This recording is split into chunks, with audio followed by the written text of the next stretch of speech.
Amigos e amigas, eu fico muito feliz quando estou perto de vocês. Eu sempre tenho muito o que aprender. Eu continuo um bom estudante. E por isso, a gente tem aquele gosto de sempre achar o que fazer. Porque sem traquinagem, a vida não tem graça. Esse livro que nós estamos trazendo para apreciação dos senhores e senhoras, colegas, Educação Rediviva, é um mutirão, porque a vida humana e a própria natureza é mutirão de muitos e muitos. Nesse caso, 9 autores.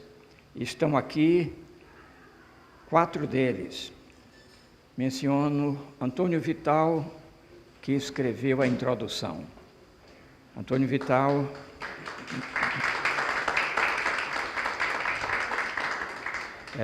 é um jornalista top da Câmara dos Deputados e responsável pelos textos da TV Câmara. TV Câmara, quero dizer. Nesse livro, o conteúdo reflete a percepção intelectual educativa de cada autor. Ali está o professor Huck, nosso querido colega. Ali está o professor José Vasconcelos de Souza Campos, mais conhecido como Vasco.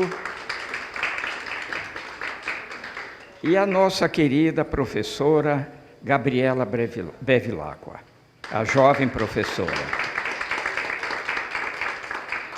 A esses meus colegas que escreveram os capítulos a partir da experiência própria, sou agradecido pela contribuição que nós acreditamos pode ser transferida com a possibilidade de ajudar a reforçar os rumos e a qualidade da escola pública neste nosso querido país. Mas com grande satisfação, eu vejo aqui o nosso mentor intelectual, criador, juntamente com o professor Isaac Reutemann, da Tribuna Livre pela Paz, o professor Ulisses Riedel. Como sempre, ao lado da estimada companheira do professor Ulisses, doutora Wanda. Neste momento, eu tenho de lhes dizer que sinto falta do saudoso amigo professor Isaac Reutemann, falecido no dia 7 de março deste ano. A ideia aconteceu ao acaso. A vida é aleatória, as coisas acontecem ao acaso e nos aproxima daquilo que, na verdade, é uma vontade no âmago de uma mente que a gente não reconhece devido a uma ancestralidade que o começo também não é conhecido. Mas tudo está gravado. Um dia saía da 609 e logo adiante 2 jovens efusivos falavam em voz alta. Eu me aproximei deles e perguntei, por que tanta alegria? E eles dizem, a gente saiu da escola agora, você não está ouvindo não? Os meus colegas brincando. E por que essas brincadeiras que acontecem nessa escola? É porque Robertinha, a diretora, fala com nós todos, é uma amiga, e a escola é muito alegre. E se eu for visitar Robertinha? Pode ir que eu garanto que ela atende. Eu fui e ela me atendeu. Roberta escreve um dos capítulos, mas não a vejo aqui. A partir de Roberta, nós encontramos caminhos para outras escolas. Fomos a uma creche no centro administrativo Lago Norte, que se chama CEP Cajuzinho. E lá conversamos com a diretora, Daniela Araújo, e ela foi incrivelmente, vamos dizer, cooperativa e entendeu a importância possível de uma proposta desse tipo. Em seguida, fomos ao Colégio Cedilhan, Centro Educativo Lago Norte, onde já trabalhou o nosso querido professor Vasco. E também fomos bem atendidos por Jaime, o diretor, pela coordenadora pedagógica Viviane Roche e pela vice-diretora Isabela Barbosa. Estivemos também na creche da 308 Sul e em outras escolas, mas o excesso de trabalho possivelmente dificultou o atendimento ao meu pedido. Mas já tínhamos o necessário. Nós não queríamos fazer um estudo, vamos dizer, de longo curso, não é? Nós queríamos um corte transversal, onde a gente conseguisse avaliar alguns dos pensamentos que eu sei que os meus colegas que atuam na universidade possuem, e eu queria checar se, na verdade, isso era uma coisa própria de cada um ou é um pensamento de todos. E essa foi a ideia que fomos adiante. Aqui na universidade, contando com esses colegas, escreveram todos os capítulos, e depois que todos entregaram os capítulos, eles tiveram a possibilidade e tiveram realmente um momento de leitura daquilo que todos escreveram. O que foi maravilhosamente bom e que me alegrou muito é que todos estavam, vamos dizer, com as ideias que estavam ali transcritas por pessoas que não tinham se comunicado. E então isso nos deu muita confiança na possibilidade da gente ter alguma coisa valiosa. Muito bem. Nessa busca de informação, eu visitei creches e escolas da Secretaria de Educação do DF e dialoguei com diretores, orientadores pedagógicos, professores e alunos. Observei mudanças demográficas na etnia e na economia social dos alunos, onde cerca de 90% deles ingressam na UNB. Anotei os cuidados com limpeza, higiene e beleza multicolorida dos ambientes. Eu fiquei muito feliz com o que observei no sistema educacional do Distrito Federal. Meus amigos, minhas amigas, estamos inseridos numa crise abrangente da sociedade da velocidade sem rumo. Guerras e violências inauditas, crimes hediondos, assassinatos em série, epidemia de suicídios, estresse, ansiedade, depressão, deterioração da saúde e baixo rendimento no trabalho. As taxas de suicídio jamais foram tão grandes. Nos últimos 3 anos, quase 4.000 indivíduos suicidaram nesse nosso país. Não seria de se esperar que o sistema educacional estivesse isento dos agravos que alcançam a sociedade. O cidadão almeja ser entendido e reconhecido pelo próximo com base no merecimento. Porém, vê-se que muitos são mal entendidos, gerados por pessoas próximas. É um sentimento estranho ser bem conhecido por alguém e ser profundamente mal entendido. É como se estivesse vivendo algo que lhe dá a sensação de não alcançar o reconhecimento que merece na atividade docente. Isso talvez explique um pouco da tristeza, do desânimo que hoje se espalha pelas atividades das universidades, e não é a Universidade de Brasília, é epidêmico no Brasil inteiro. A tristeza e o desânimo. Então, pergunto eu, por que aqueles que conhecem o colega muito bem, frequentemente não me entende e o aceita como ele é? Esse sentimento estranho pode influenciar o desempenho de mestres e alunos no sistema educacional. Ao reconhecer desânimo e tristeza e desencanto de docentes e discentes no campus, é necessário reforçar o protagonismo do ensino público em busca da pedagogia da felicidade, com apoio da sociedade do bem comum para o desenvolvimento dessa nossa querida nação. Os professores são filtros seletivos de valores éticos que potenciam as virtudes na cidadania. Em nosso livro, sugerimos que os sistemas educacionais precisam identificar as características culturais e socioeconômicas das regiões onde operam. Não se pode imaginar que alguém vivendo da cultura do açaí, numa escola do Amazonas, precisa a mesma formação de um jovem que estuda na metrópole, na megalópole de São Paulo. A educação precisa ser adaptada à cultura regional. Qual é a questão? O que é que eu quero realmente perguntar?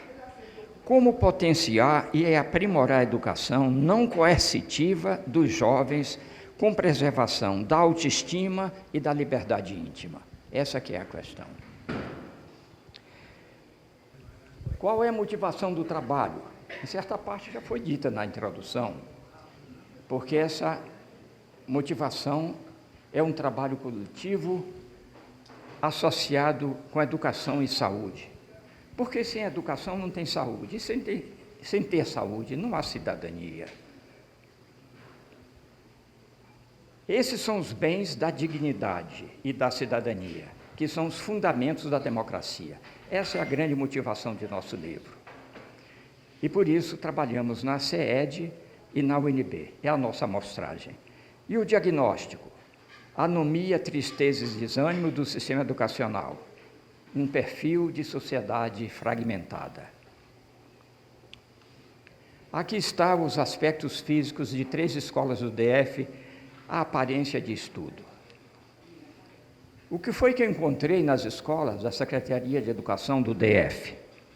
90% dos alunos são egressos de escolas públicas. Dos alunos da UNB são egressos da escola pública. E 70% deles moram na periferia do Distrito Federal. Essa é uma revolução demográfica. Nós vamos ver no futuro o que é que está acontecendo. Cada escola tem seu projeto político-pedagógico, que admite a existência de currículos em movimentos, os currículos sendo modificados de acordo com a necessidade, e autonomia para ensinar de acordo com as características regionais. Eu fiquei realmente feliz com o que vi a respeito dessa maneira de trabalhar nas escolas da Fundação Educacional. Ensino em tempo integral com 3 refeições por dia. Novo ensino médio, que dizem que é tempo integral, mas, na verdade, é um ensino médio em 3 turnos. Ensino integral é outra coisa. Ensino integral é aquele que oferece treinamento nas profissões do artesanato, artes, etc. É isso que é ensino integral. Então, não havia atividades artesanais. Havia, sim, convivência dos professores com os alunos. E a convivência é o fator essencial para a formação do jovem. Por que falta o ensino integral? Porque falta atividades artesanais que associam o uso das mãos e da cabeça e propicia o desenvolvimento do cérebro. Isso não está bem explicado, porque as escolas parques, que existem associadas às escolas classe aqui no Distrito Federal, elas foram criadas com essa finalidade, de acordo com o modelo de educação de Anísio Teixeira. Quais são as novidades que eu encontrei? Novas pedagogias e aperfeiçoamento de professores. Bom, já teve o aperfeiçoamento de professores. E o que foi que nós constatamos atualmente? Na antiga Escola Normal do Distrito Federal, seria a Escola de Aperfeiçoamento de Professores. Lá ficam grupos de professores experientes que atendem por consultas aos chamados das escolas da periferia. Eu não sabia que, vamos dizer, dificuldades didáticas poderiam ser resolvidas por consulta, não é? Consulta quem faz é médico, dá o remédio e vai embora. Aí não, o correto seria aquele espaço todo ser usado para dar aula aos alunos e trazer as pessoas em dificuldade pedagógica para aprender com os professores experientes. Esse é um dos problemas que está registrado no nosso livro. A carga horária. Essa é uma coisa correta. A carga horária é parcialmente escolhida pelo aluno. O aluno pode escolher aquilo que mais gosta e dar atenção àquilo. Por exemplo, nos créditos optativos, nas disciplinas optativas. E as preferências desses alunos no CEDLAM, esses dados são do CEDLAM. 53% dos alunos do CEDLAM preferem artes, gostariam de se dedicar às artes. E aos esportes, 45%. E ao estudo acadêmico, 40%. Essa pirâmide está invertida. Antigamente não era assim. O estudo acadêmico vinha em primeiro lugar. O que é que está acontecendo? Parece que o importante é ser enhancer, não é? Ser aqueles que têm 1.000 seguidores, 20 mil, tem gente com 200 mil seguidores. Todo mundo quer ser ator. A vida é isso? Não sei. O fato é que isso me deixou perplexo. E as tecnologias, 31% querem se dedicar às tecnologias. Talvez a tecnologia digital, né? Por que o estudo acadêmico caiu para 40%? Sinceramente, isso precisa ser bem estudado. Muito bem. E o que foi que nós encontramos no ensino superior? O que é que está acontecendo na universidade? Nós verificamos a necessidade de aprimoramento de professores em todos os níveis, na universidade pública, como está prescrito no instrumento legal que conduz os procedimentos na universidade. Licença sabática. Por que não existe mais licença sabática? Porque senão um professor tem dificuldade didática, porque, vamos dizer, pode, devido às dificuldades, trabalhar com aulas decoradas. Ele precisa aprender a fazer alguma coisa em algum laboratório, no sentido de que ele possa ensinar o que sabe fazer. Porque quem ensina o que sabe fazer não tem dificuldade de dizer como é feito. Por que essa universidade se afastou desse princípio? Precisamos pensar sobre isto. E a questão do código genético e educação personalizada. Esta é uma outra coisa. A educação personalizada é aquela parte do princípio de que não existe dois indivíduos iguais, porque cada um de nós tem um código genético diferente. Vamos conversar sobre isso um pouquinho mais adiante. E como é que se faz para avaliar a formação? Não é o conteúdo, vamos dizer, o legado conteudista do aluno. O que interessa é a formação desse aluno. Ele tem autonomia de aprendizagem? Ele sabe reconhecer a sua aptidão e encaminha o seu trabalho nessa direção? É isso que é formação. Pois bem, a avaliação da formação do educando é necessária. A formação do professor, pesquisador, educador. Porque não se esqueçam que na Lei de Diretrizes e Bases está escrito que a função primordial da universidade é produzir e transmitir conhecimento. Então, nós queremos dizer que existe uma marca indelével que separa a universidade pública de uma boa universidade privada. Só na universidade pública e nos institutos de pesquisa se produz conhecimento, se faz pesquisa. A formação do aluno mediante novas pedagogias. Nós estamos vivendo uma situação que todos conhecem. Por exemplo, de um certo tempo para cá, são erigidos muitos prédios novos aqui na universidade. E esses prédios são apenas salas de aula, onde o professor chega, ministra a sua aula e desaparece. Não tem convivência com o aluno, mas você já sabe que convivência significa formação do aluno. É assim que se forma um aluno, pela convivência com o professor, que tem experiência, que questiona, que faz pesquisa e que tem um conhecimento próprio. É isso que significa pedagogias renovadoras. É aquela que trabalha com o aluno e convive com ele de forma a garantir a sua formação. E essa formação, ela pode ser avaliada também. Vocês sabem como? Avalia a autonomia da aprendizagem.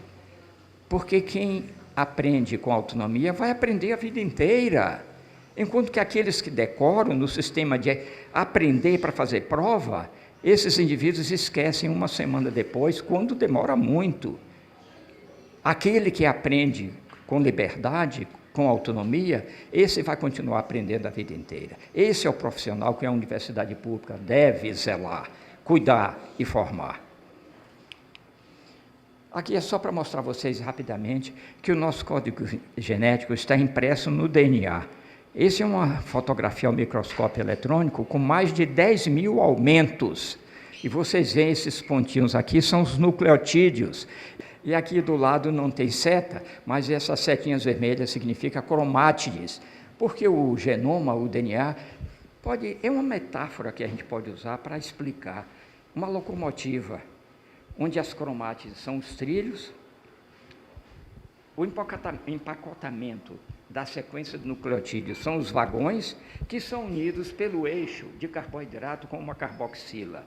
E que correlação existe entre uma ideia e outra?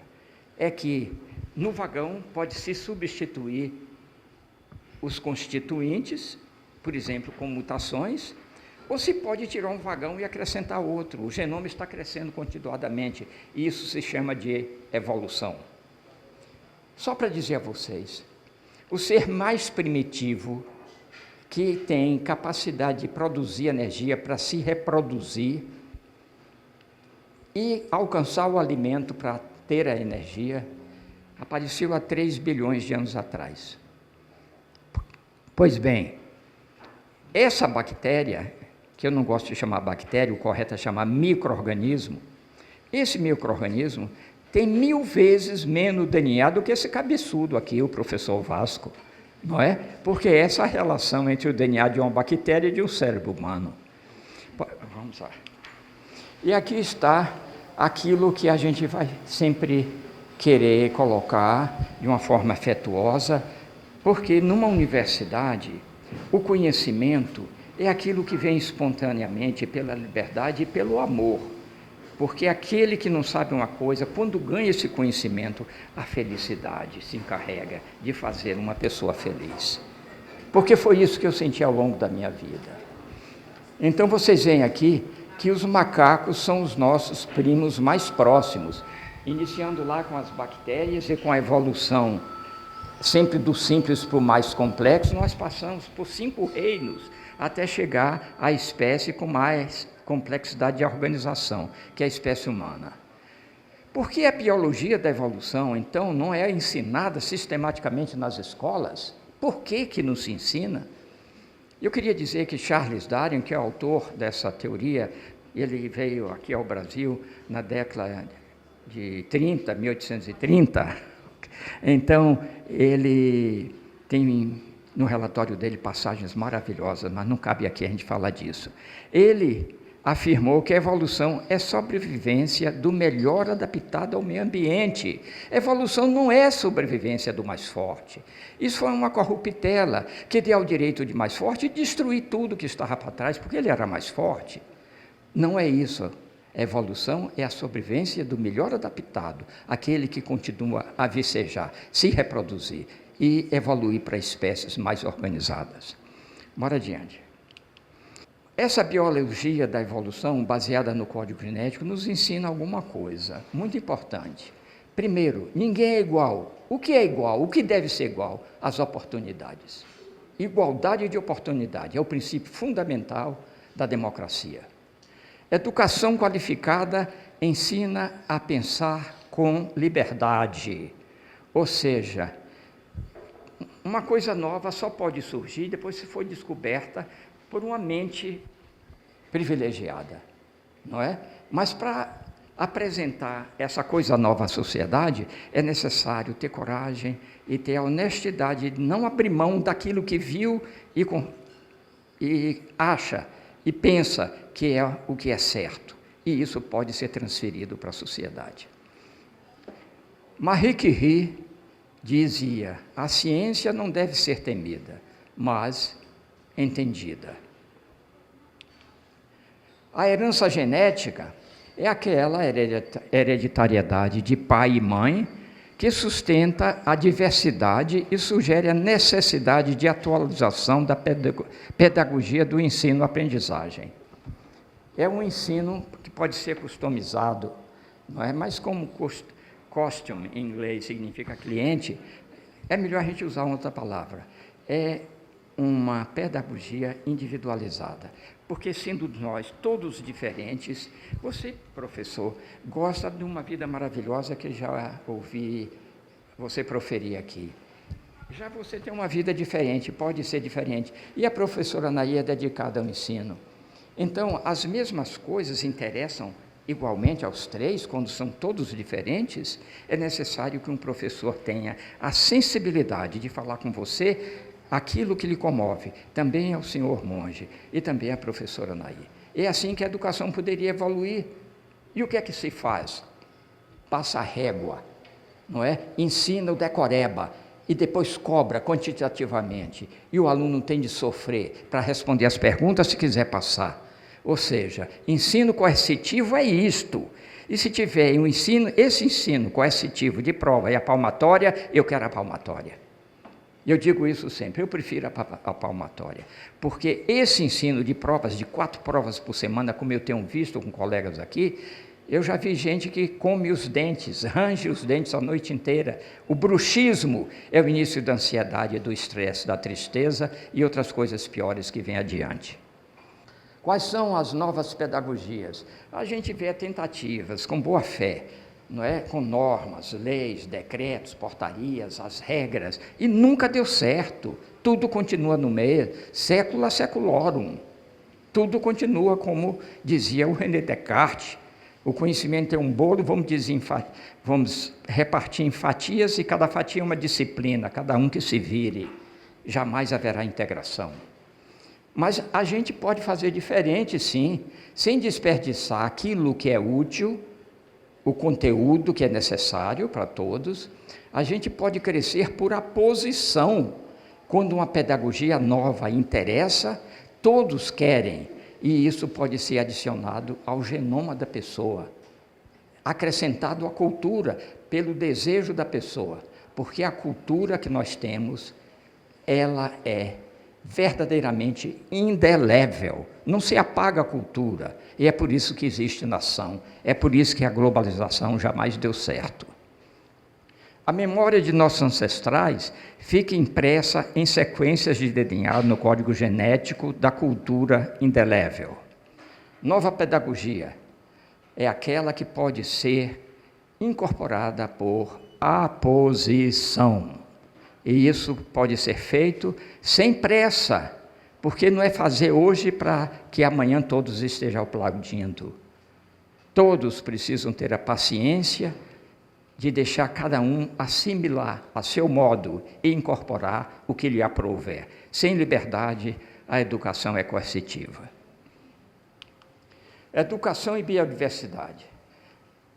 É a biodiversidade que confere pensamentos diferenciados.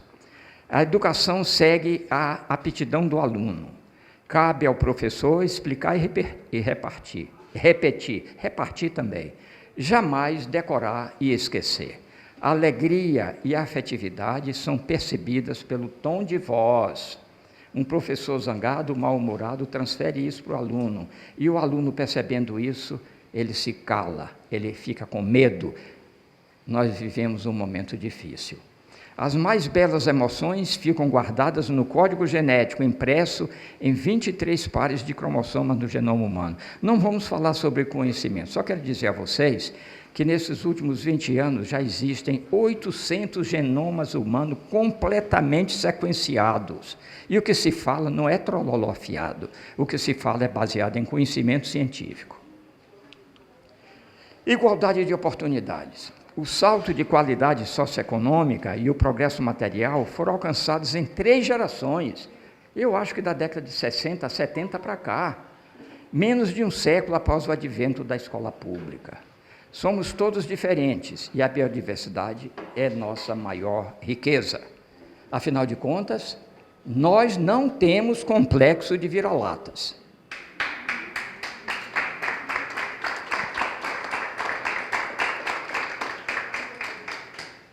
Na universidade, só para concluir, na universidade ainda não foi possível renovar a pedagogia após 4 séculos de cartesianismo racionalista, mediante leis, decretos e normas impositivas.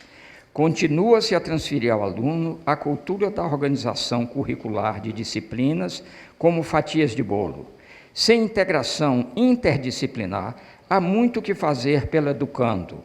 A avaliação da formação do aluno no mais alto patamar da pedagogia pode ser revelada pelo professor atento à narrativa e dedicado ao aluno ao tema de sua aptidão vocacional. A qualidade da formação com autonomia pode ser apreciada pelo docente que avalia a vocação do discente. Os avanços do ensino público nos últimos 70 anos são a grande odisseia dos brasileiros. Ao professor compete formar e transformar. Jamais esvaecer, sempre enaltecer. Muito obrigado.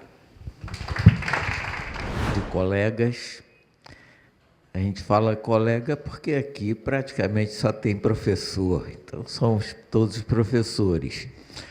E nós, professores, sabemos que, por exemplo, felizmente, os engenheiros que se formam nesse país são mais bem remunerados do que nós. Mas nós precisamos de engenheiros. Sabemos, como professores, que os nossos alunos que se tornam médicos são mais bem remunerados do que nós. Que bom que os médicos são bem remunerados, é importante. Nossos alunos que se tornam dentistas são mais bem remunerados do que nós. Que bom, temos bocas sadias. Nossos alunos que se tornam advogados e que são aqueles que cuidam do cumprimento das leis são mais bem remunerados do que nós, professores. O professor vai ficando para trás, numa necessidade básica, que é a de comer, estudar, comprar livros, se aperfeiçoar e estar sempre atento àquilo que é novidade. Essa palestra mostrou aspectos importantíssimos do professor. Parabéns ao colega. O colega fez pesquisa, observa essa necessidade e traz aqui para nós um apanhado. Porém, a pergunta é: professor, com a sua experiência, seria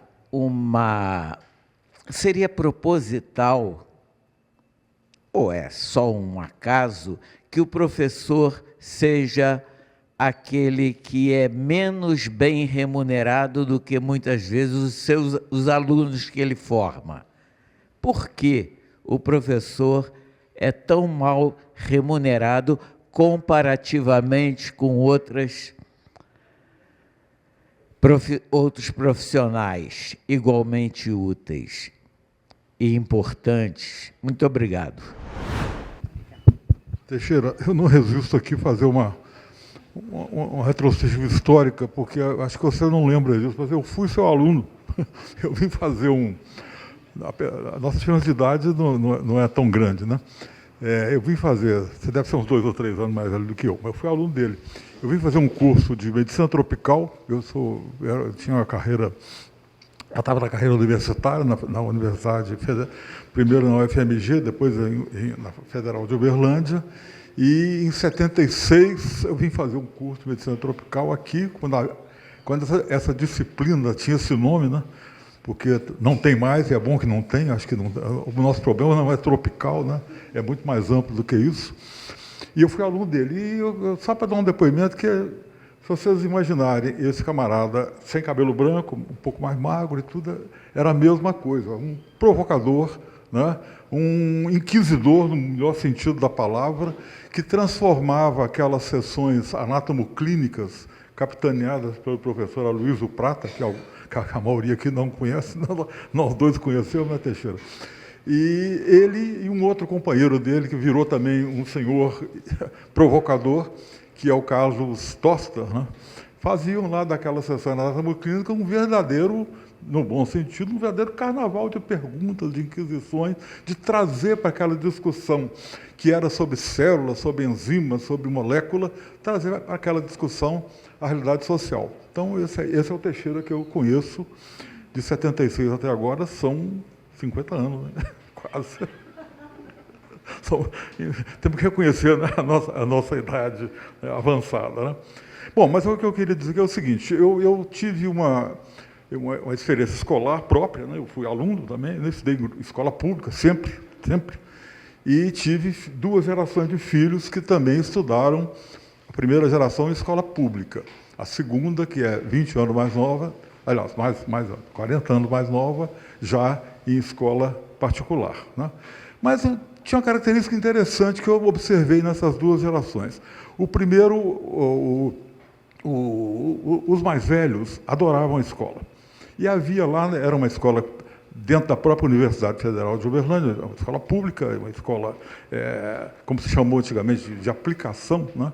E havia sempre um questionamento, que essa escola é isso, é aquilo, é autoritária, não sei o que e tal. E eu, um belo dia, numa Assembleia Geral lá, eu falei uma coisa que me pareceu meio fora de propósito, mas uma parte me aplaudiu, né? Eu falei, olha, gente, eu estudei há muitos anos atrás, e a minha vontade, quando eu estava dentro da sala de aula, era ir embora para casa. E quando eu estava em casa, era não ir para a escola. Eu vejo meus meninos agora, eu vou buscar na escola, é uma dificuldade para tirar eles da escola. Eles querem ficar aqui, eles querem continuar convivendo com os colegas e brincando, né? e interagindo com os professores, etc. Na segunda geração, que estudou em escola, no Colégio Marista, era mais ou menos a mesma coisa, né? Então, até não chega a ser uma pergunta, não. É mais um convite a você a me ajudar, ou nos ajudar a refletir, né? Como é que essa educação brasileira, que já teve esse sucesso todo da nossa geração para adiante, né? E que produziu figuras como o Anísio Teixeira, como o Darcy Ribeiro, como o Paulo Freire e outros, né? Como é que essa educação brasileira veio a dar em escola cívico-militar, com tanto aplauso de uma parte da sociedade para isso? Eu quero que as minhas primeiras palavras sejam para saudar o professor Aldo Paviani, um luminar dessa universidade e que há tantos anos eu aprendi a admirar. Muito obrigado pela sua presença. Eu quero parabenizar o professor Antônio Teixeira pela brilhante exposição, que não merece nenhum retoque. Agora, eu gostaria de ressaltar aquilo que está no mais profundo do meu coração sobre educação. Eu me lembro que eu recebi um texto de um professor que esteve preso num campo de concentração. E ele conseguiu sair vivo e fez uma reunião com professores. E aí ele disse que ele estava com um pouco de dúvida sobre o valor da educação, porque ele viu engenheiros preparados fazerem fornos crematórios, ele viu médicos e enfermeiros fazer experiências usando seres humanos como cobaias, e ele viu graduados em altas universidades fuzilarem crianças e mulheres, isso no campo de concentração. E por isso ele se perguntava qual o valor da educação. E isso, para mim, tem um toque muito especial, porque nós podemos ter uma pessoa muito culta, muito preparada, doutor em várias coisas, mas de mau caráter. E esse mau caráter dele vai fazer com que o conhecimento dele seja usado para o mal. Então, eu fico me perguntando qual a importância que nós temos de trabalhar com esse aspecto subjetivo dos valores éticos, em primeiro lugar, dos valores imateriais, porque num campo da matemática, disso, daquilo, a gente usa as regras. E como fazer uma pessoa de mau caráter transformar o seu caráter? Existe. E isso é importante na educação.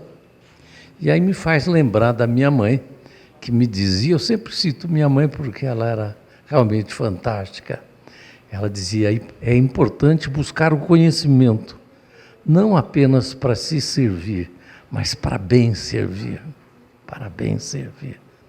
E eu ainda lembro que nós tivemos uma alteração histórica fundamental, que foram os iluministas, que trouxeram o século das luzes, o século da razão. Mas a razão sem afetividade, ela pode ser cruel. E até esses aspectos de crueldade que a história tem mostrado, e mostra no mundo de hoje, é razão sem afetividade.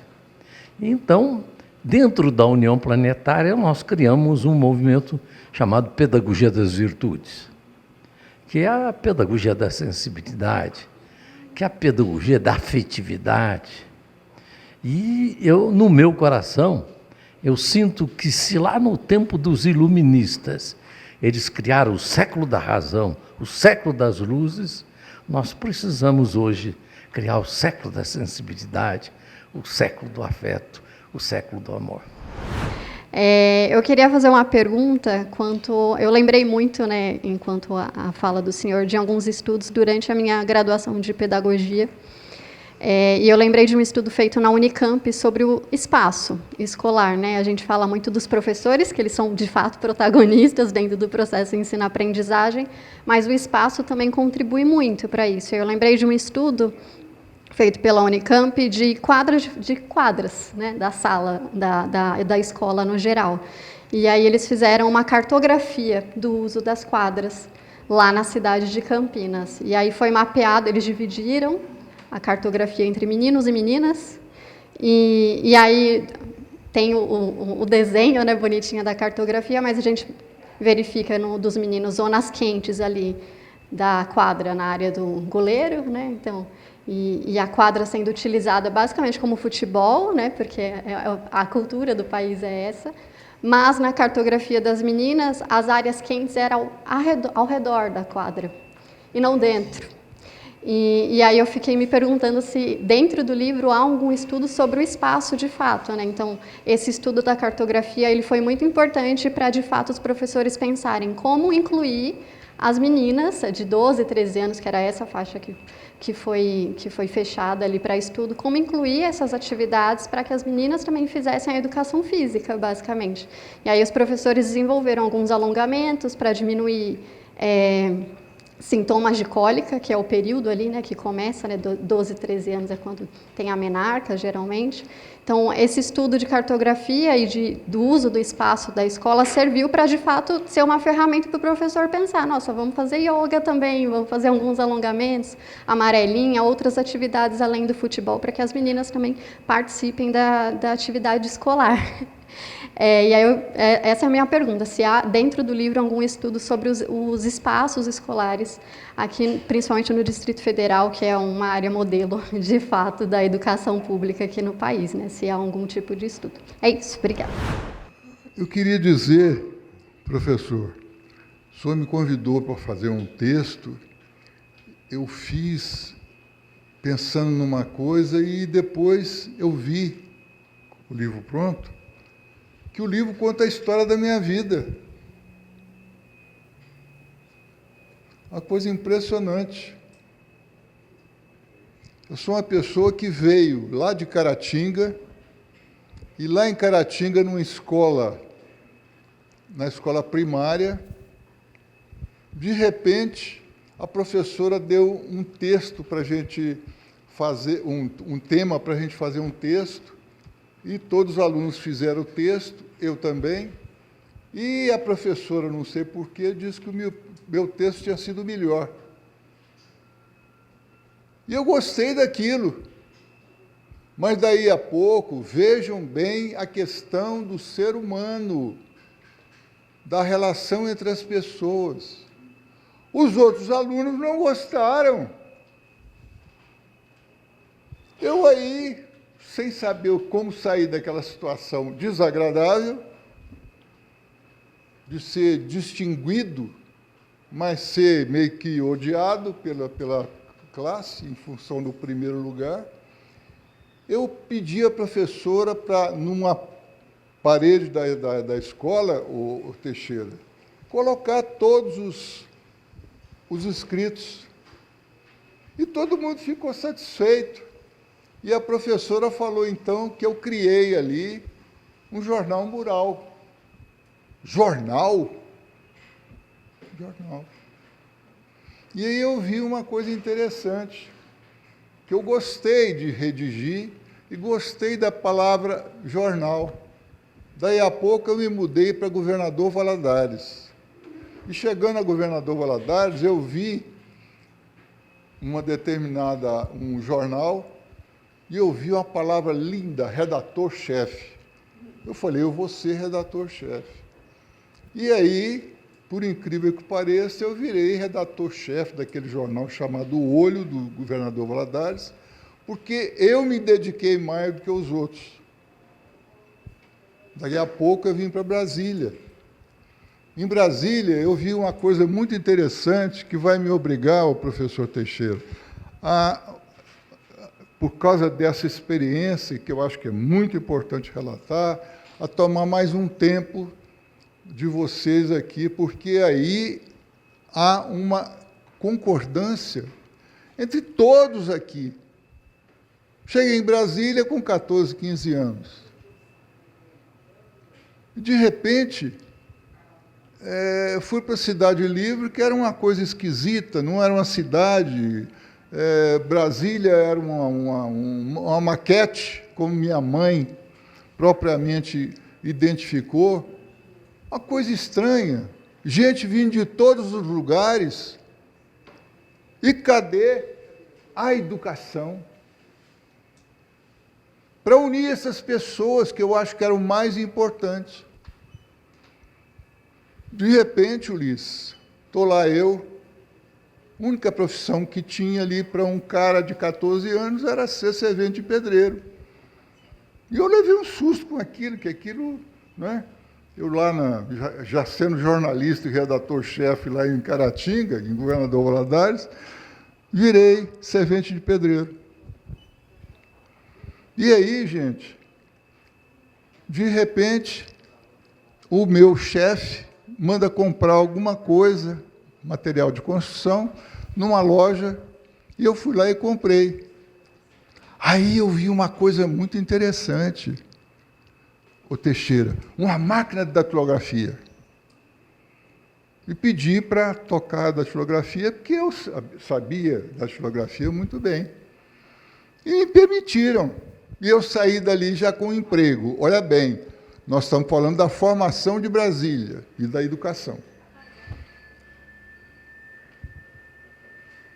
Daí a pouco, eu me transformei, Sato, em professor. Por quê? Porque era a profissão do estudante daquela época. Professor de Organização Social e Política Brasileira. Naquele período ali que estava entre João Goulart e tal, e a ditadura. E eu não sabia o que era Organização Social Política Brasileira, e eu era professor de Organização Política Popular Brasileira. Aí eu vi o seguinte, organização social, os alunos ali, vamos começar a bater papo a respeito, na minha aula, a respeito da vida deles, o que eles queriam. Seria, então, a organização social, que eu entendi, e que deu muito certo, porque os alunos das outras salas vinham assistir às aulas da minha sala. Porque era o que eles queriam se entrosar na nova cidade, eles queriam namorar, eles queriam ter amigos, eles queriam deixar de lado aquela coisa de um ser baiano, outro ser gaúcho, e se entrosarem. E aí, professor, eu vi que, já estou finalizando, vi que Brasília precisava dessa educação. Por incrível que pareça, eu virei funcionário também da CASEB. Depois eu fui aluno do Elefante Branco. E depois da Universidade de Brasília. E vi que essa mudança que Brasília proporcionaria a todos nós não estava acontecendo. A Universidade de Brasília, por exemplo, era uma coisa assim distante. Eu vinha lá de Taguatinga, num caminhão de material de construção, para passar na rodoviária, e vim na rodoviária para cá, a pé, para estudar. E, de repente, chegava aqui e encontrava um monte de colegas meus com carros maravilhosos e com motorista. Filhos de ministros, deputados, etc. e tal. Então, eu queria trazer aqui, professora, essa experiência que eu vivi e que também todos os meus colegas da Universidade de Brasília e de Taguatinga e da Brasília em construção efetivamente passaram. Eu acho que é importante trazer aqui, nós que estamos em Brasília, que estudamos Brasília, que vivemos Brasília, essa visão. Porque, no final, eu fui presidente da Federação dos Estudantes da Universidade de Brasília, sendo um cara de Taguatinga. Sabe por quê? Porque eu fazia baile. As pessoas gostavam desse entrosamento, e, a partir daí, o Onestino foi preso, eu era diretor da FEUB, e aí assumi a presidência da Federação dos Estudantes da Universidade de Brasília, sendo um cara de Taguatinga, onde havia muito preconceito. Então é isso, professor Antônio. Eu poderia falar aqui mais 2 horas a respeito disso, ou 5 horas, mas eu acho, inclusive o pessoal que já está reclamando, que, em termos de tempo, eu já disse o que eu queria dizer. Muito obrigado. Bom, professor, olha, eu sou acidentalmente, eu sou professora, porque eu sou médica homeopata e dou aula num curso de homeopatia. E não fui formada para ser professora, né? Mas precisa de alguém que sabe um pouco mais para poder dar aula.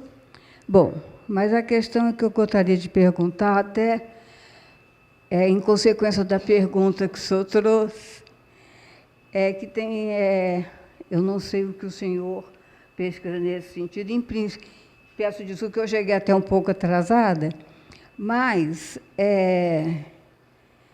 em questão de genética, hoje a gente sabe algumas coisas, tem avançado, e eu leio, estudo muito um moço chamado Bruce Lipton, que ele fala da biologia da crença.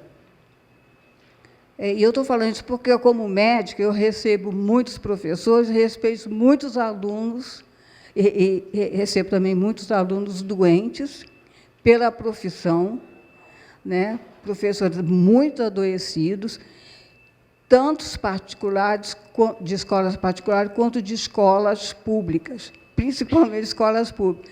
E crianças também muito adoecidas, se automutilando, com uma dificuldade enorme de estar presente na escola, né? Qualquer que seja o tipo de escola, isso. Então, quando a gente fala em biologia da crença, o que se tem pesquisado hoje, até onde eu sei, eu não sou expert, mas até quero colocar qual a sua posição em relação à epigenética. Então, quando ele traz a questão, como é que a gente foi parar em escola militar, porque o que ele fala na biologia da crença, que na questão não é só a genética, tem todo um contexto social, porque as memórias também estão na membrana celular. Existe todo um outro contexto social que influencia na formação das pessoas. É a cultura, é a política, é a família. Quer dizer, que tipo de alunos, professores, que estão sendo formados atualmente para as coisas. Quer dizer, qual é o interesse, né, dessa sociedade, de um modo geral, e dos governos em formar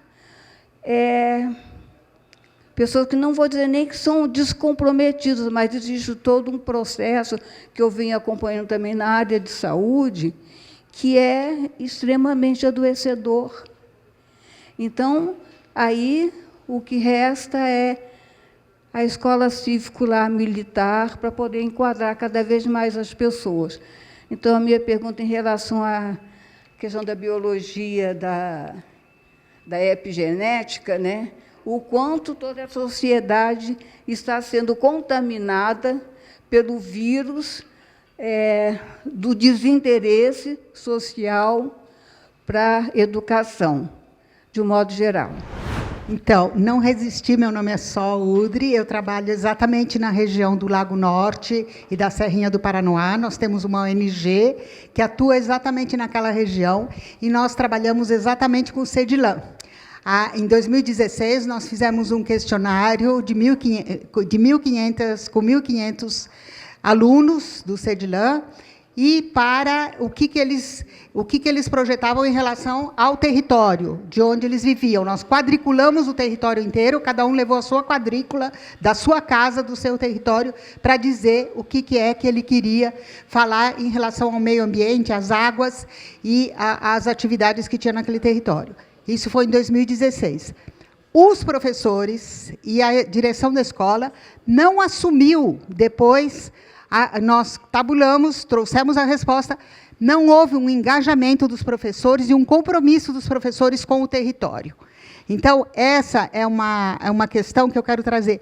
Por que é que, mesmo a gente tendo um trabalho científico, há um descompromisso total e absoluto em relação a uma ciência cidadã, uma responsabilização dos professores com o território? Isso foi em 2016. Nós estamos agora em 2025.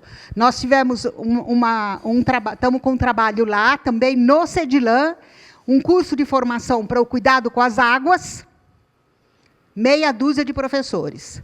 Então, há uma desconexão profunda, e ali nós somos região produtora de águas, né? As nascentes daquela região. Nós temos 100 nascentes e tantas nascentes, 9 córregos, abastecem o Lago Paranoá.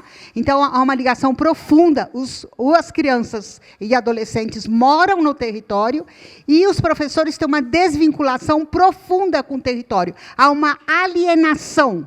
Então, como já que vocês fizeram a entrevista, eu me animei a vir aqui, porque vocês fizeram a entrevista lá. Como é que, aproveitando que vocês conhecem, que a gente tem um trabalho, como a gente faz agora uma ação concreta de incorporar o CEDILAM? Essa é uma razão importantíssima para um livro não ficar somente no lançamento, um único evento. Porque eu estou vendo aqui a resposta a essa nossa decisão de buscar no coletivo perguntas, críticas que nos permitam avaliar o que foi feito. E não só isso, como diz o nosso querido professor Vasco, ele diz, iremos para a segunda edição, mas isso, de repente, vai depender de perguntas e críticas que vêm do coletivo. E é por isso que eu sou agradecido à Tribuna pela Paz em nos dar essa oportunidade de estar aqui hoje nessa conversa.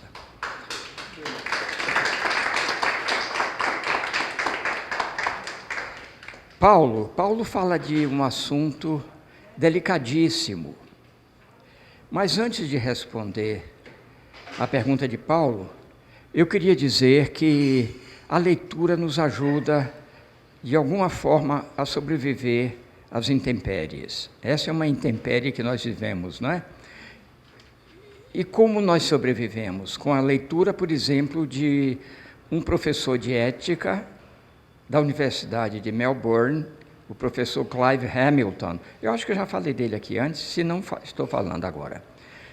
E ele diz que as dificuldades do momento, onde a felicidade é desconhecida, possivelmente resulta de uma frustração que se torna cada vez mais intensa nessas últimas décadas.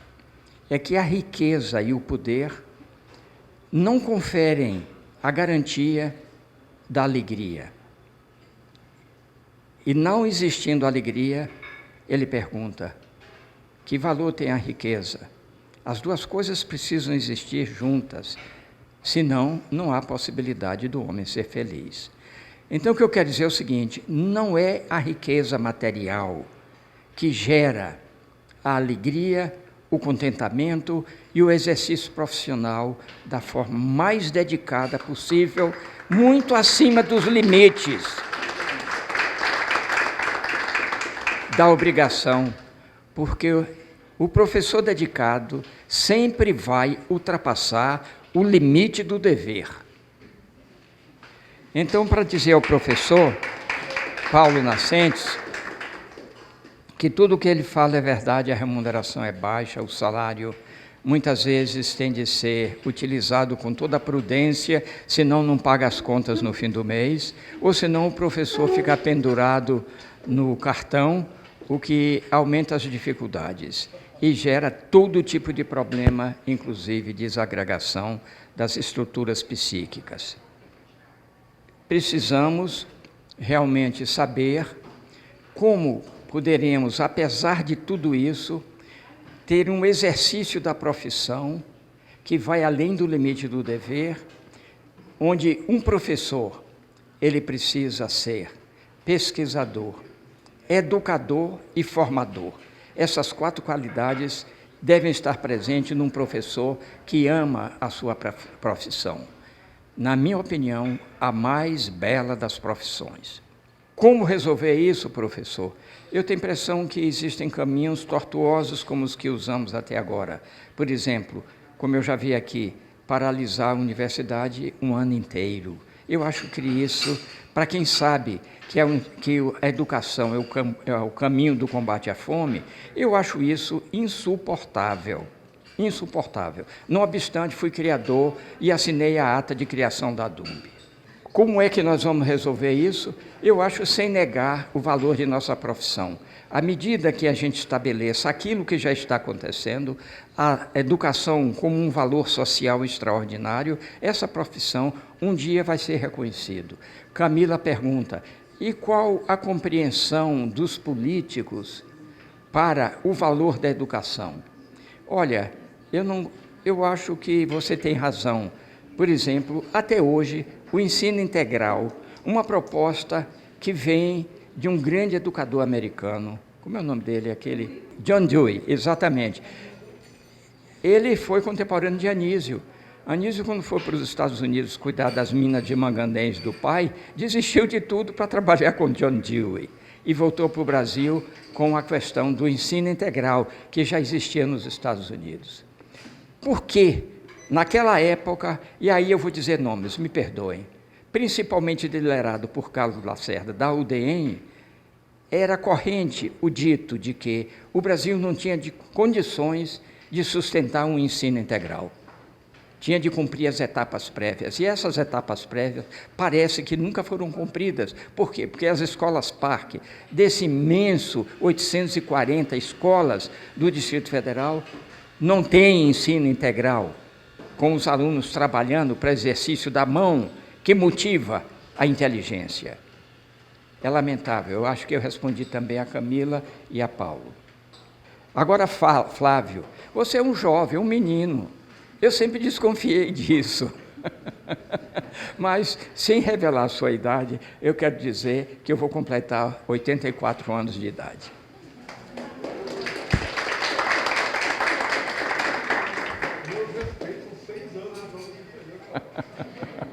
O Flávio e eu sempre fomos tão próximos, muito próximos, né? E toda vez que ele podia, ele encontrava caminhos para colocar o professor Tosta, uma pessoa realmente extraordinária, um meu amigo, e eu mesmo, em contato com os colegas nos congressos científicos, né? E a discussão, elas eram muito importantes. eu garanto que para mim foi muito boas. É porque a verdade, ela é cambiante, sempre será cambiante, não obstante o carimbo de ciência. Porque o que é correto hoje depende do tamanho do conhecimento que existe. E à medida que se progride no conhecimento, aquela verdade vai ter outra aparência. Então, e como a educação decaiu? Essa pergunta foi de Flávio, não foi, Flávio? Como foi que decaiu? Eu diria o seguinte, está havendo, principalmente nessas 2 últimas décadas, um decaimento progressivo da educação. E eu associo isso com, principalmente, o negacionismo e, principalmente, a sociedade que sempre existe em sobes e desces e que, no momento, se aproxima daquelas coisas horríveis que foi dito para alguém, como que uma pessoa educada pode ter a índole de assassinar uma criança. E nós estamos nos aproximando de novo dessa fase. Se depender de mim, não. Porque eu não vou ficar quietinho, eu não soube o que é isso. É como dizia a minha mãe, esse menino não para, o tempo todo ele insiste em ficar me fazendo pergunta do que eu não sei, e eu dizia, mamãe, é porque eu também não sei. Pronto. Bom, agora tem o nosso querido mestre, o professor Ulisses, o valor da educação. Eu não vou dizer mais nada, porque ali Ulisses já falou sobre isso, não é? E também nós tentamos acompanhá-lo nesse livro, porque nós já estamos aqui há quase um ano, não é? Assistindo essas reuniões. Agora, por que que o ser humano, apesar de todos esses valores éticos, a pedagogia da virtude, e por que ele continua sendo um animal altamente perigoso? Sabe por quê? É porque em todas as raças do reino animal acontece a mesma coisa. Vamos pensar nos canídeos, os cães, que podem ser tão meigos como o labrador, o chihuahua, o fox terrier, o perdigueiro. No caso do labrador, só abre a boca para comer. Impressionante como é manso e dócil. E do outro lado, aquela fera horrorosa, imbecil totalmente, o pitbull. Então vocês têm essa coisa porque o código genético varia e a índole vai depender das experiências prévias, das agruras, das ambiências dos ancestrais. E isso pode se expressar numa placa-molde do recém-nascido, daquele ser horroroso, aquele que é capaz de produzir as atitudes do nazismo junto de um símbolo da civilização. Nos portões de Brandemburgo, na Alemanha, em Berlim, onde aos domingos à tarde os nazistas faziam filas, primeiro de homossexuais, depois de judeus, depois dos vanguardistas e finalmente dos comunistas, e assassinavam em público, e a plateia tinha de bater palma. Isso aconteceu tudo na década de 30. Um século depois, a gente espera que não volte a acontecer. Então, os valores éticos imateriais, como diz o professor Ulisses, esses valores éticos imateriais, eles não são absolutos, porque em determinado instante, aquilo que antes era de um pai dócil, querido, etc., pode se transformar num filho assassino. Por quê?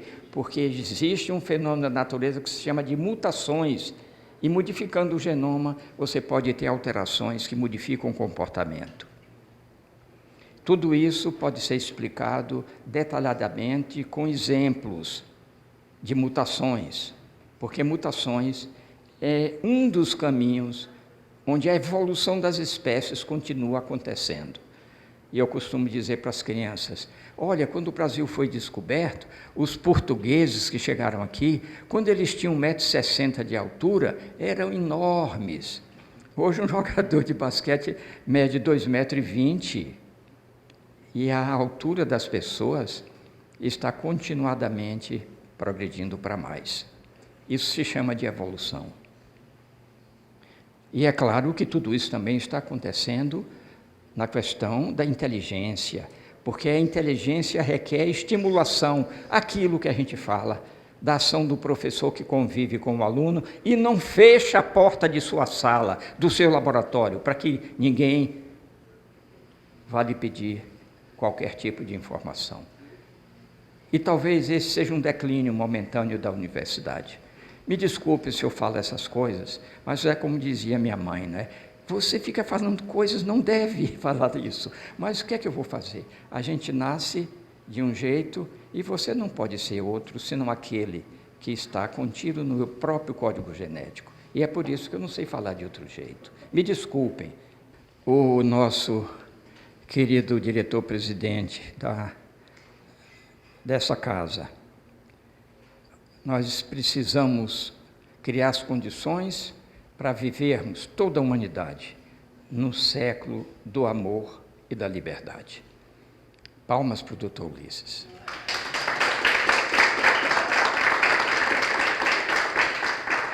Camila, eu já respondi ao que ela falou. Agora, Camila falou uma coisa muito interessante, o que deixava ela, aparentemente, eu diria, indagativa, com aquelas perguntas, por quê? Por quê que quando vai ter jogo nas quadras de tênis ou na quadra de futebol, as meninas ficam em volta e os homens jogando? Cultura. E a cultura requer tempo para mudança. Mas eu estava conversando com o Willow enquanto você falava, como está mudado, não é? Hoje as mulheres estão jogando um futebol precioso, não é? Então você vê que é possível, principalmente diante dessa onda de conscientização da mulher, dos seus valores e da sua inteligência. Por exemplo, já ocupam mais de 60% das vagas nessa nossa querida Universidade de Brasília. Então agora palma para as mulheres, né? E por último, o texto de Willow, cuja vida é aquela que é a saga dos brasileiros. Nascer na pobreza e alcançar um estágio de compreensão, de, vamos dizer, integração nos valores pregados ou ditos aqui pelo Ulisses, os valores do amor e da liberdade. A participação com sua atividade que ele descobriu na escola, quando uma professora inteligente deu atenção aos textos produzidos pelos colegas e por ele próprio. E hoje é um editor de jornal. Parabéns, Willow.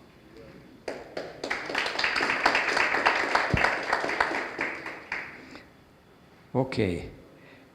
E os projetos de sucesso continuam acontecendo. Olha aqui esse projeto da tribuna. A gente não pode desanimar. A gente não pode deixar a peteca cair. A gente precisa ir para casa e dizer, olha, eu queria tanto que aqui hoje a Utopia tivesse o dobro dessas pessoas, mas eu digo a vocês, eu estou tão feliz com essa quantidade que está aqui que vocês nem imaginam. E a professora Henriqueta, a querida colega médica, né, psiquiatra, que compreende que a saúde mental é resolvida com os aspectos da compreensão da vida que são elaborados de forma que ela consegue pensar, que se chama de espiritualidade. E aí eu queria dizer, porque eu sempre não deixo de falar alguma coisa, porque espírito pode ser que seja alguma coisa parecido com essência. O espírito é uma essência. E aí, me desculpe, professora, mas eu tenho de dizer que eu conheço uma essência que vocês todos começam a lacrimejar, se forem submetidos a ela. A essência do spray de pimenta. Não é? E mexe com todo o cérebro também. O que eu queria dizer é que essa é uma discussão antiga desde os empíricos, iniciando com Platão, 4 séculos antes de Cristo, até o grande pensador alemão, como é o nome dele? Vocês vão saber, que disse que será que existe outra forma de compreender o pensamento, as emoções, a espiritualidade, que não seja através da ação de moléculas que produz energia, aquela energia que acende 5 lâmpadas na cabeça de quem pensa. No dia que é desligado, não há mais pensamento. Não há como evitar ligar com a energia produzida pela transformação dos átomos da matéria como a força que nos faz suar e pensar. E esse é um conhecimento científico que me custou muito de ter a coragem de chegar aqui para falar com vocês. Me desculpa, professora, mas é a maneira que eu tenho de provocá-la, no sentido de fazer aquilo que nós dois conversamos. A crítica carinhosa, a crítica construtiva é algo que a gente fica com um dever, uma dívida com um amigo, que a gente leva essa gratidão até o último dia, aquele que nos esclarece o que nós ainda não sabemos. E eu sou muito agradecido a vocês todos. Muito obrigado.